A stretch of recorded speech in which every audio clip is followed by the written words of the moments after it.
Toilet got flushed, water overflowed, kept running. Then of course that moisture hit the bathroom and then kind of spread to the rest of the house. We're going to kind of walk you through that. So right here, stairwell closet. This had some nice carpet in there. As you can see, we had to do some flood cuts. We've already done all the pack out, all the demolition, and as well as the dry out. So we're actually meeting with the insurance adjuster shortly. Here's the master bedroom. So in here, as you can see, we got some quick little writing on the different areas. Here we ended up just pulling up the carpet, pull up the tack strip, the baseboards, things like that. Just anything we had to that was actually moist and affected, just because that water kind of pushes and the saturation kind of wicks up everywhere. So we got it in a proper time frame. Now we did have a little bit of issue with our homeowner just because he pulled out what he saw with the naked eye based off of the water coming out of that restroom. So they kind of, him and his buddy pulled out some of the carpet that was actually moist.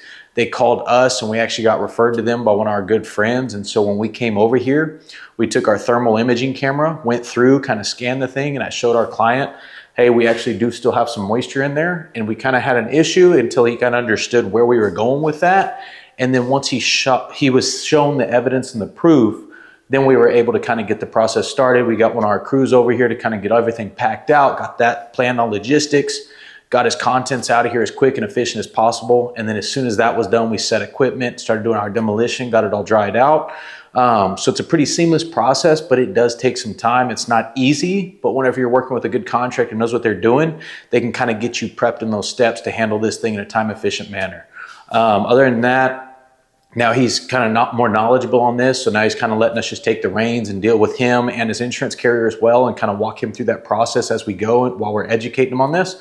So if y'all ever have an issue like this, please reach out to us. We can kind of educate you through the processes, and you know, we're willing to come out, take a look at it, or just give us a quick call. But this is a lot of what we do, and we do it for you guys to make sure you guys are properly taken care of to get your house back to a pre-loss condition and making sure it gets back the right way. This is Garrett with Warrior Wolf. Y'all have a good one.